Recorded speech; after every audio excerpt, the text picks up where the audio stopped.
তামাক ও অ্যালকোহল ক্যান্সারের প্রধান কারণগুলোর মধ্যে অন্যতম। বিশ্বব্যাপী ক্যান্সারের একটি বড় অংশের জন্য তামাক এবং অ্যালকোহল দায়ী।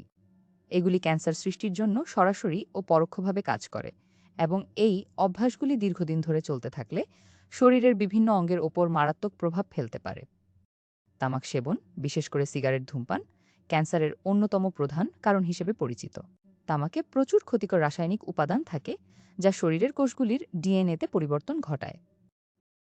এসব মিউটেশন ক্যান্সারের সৃষ্টি করতে পারে। সবচেয়ে বেশি প্রভাবিত হয় ফুসফুস, মুখ গহ্বর, গলা, কণ্ঠনালী এবং প্যানক্রিয়াসের কোষ।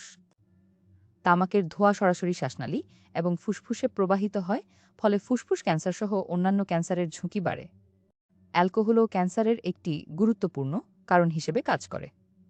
অ্যালকোহল সেবন, বিশেষ করে দীর্ঘকাল ধরে বেশি পরিমাণে করা হলে, এটি শরীরের কোষগুলির মধ্যে অস্বাভাবিক পরিবর্তন ঘটায়, যা ক্যান্সারের সূচনা করতে পারে। অ্যালকোহল লিভার, মস্তিষ্ক, গলা, ফুসফুস, স্তন এবং পাকস্থলীর ক্যান্সারের ঝুঁকি বাড়ায়। একাধিক গবেষণায় দেখা গেছে যে মদ্যপান এবং তামাক সেবন একত্রে ক্যান্সারের ঝুঁকি অনেক বাড়িয়ে দেয়। তামাক এবং অ্যালকোহল দুটোই শরীরের প্রতিরোধ ব্যবস্থাকে দুর্বল করে এবং ক্যান্সার কোষের বৃদ্ধিতে সহায়ক ভূমিকা পালন করে।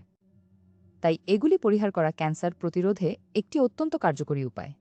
সচেতনতা বৃদ্ধি, শিক্ষা এবং সরকারি উদ্যোগের মাধ্যমে তামাক ও অ্যালকোহলের ব্যবহার কমানো সম্ভব, এবং এর ফলে ক্যান্সারের ঝুঁকি কমানো যেতে পারে।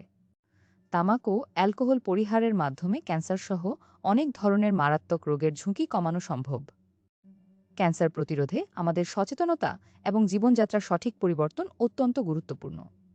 ভিডিওটি ভালো লাগলে লাইক দিন। তথ্যগুলো উপকারী মনে হলে শেয়ার করে অন্যদেরও জানার সুযোগ করে দিন। এমন আরও ভিডিও নিয়মিত পেতে আমাদের পেজটি ফলো করে রাখুন।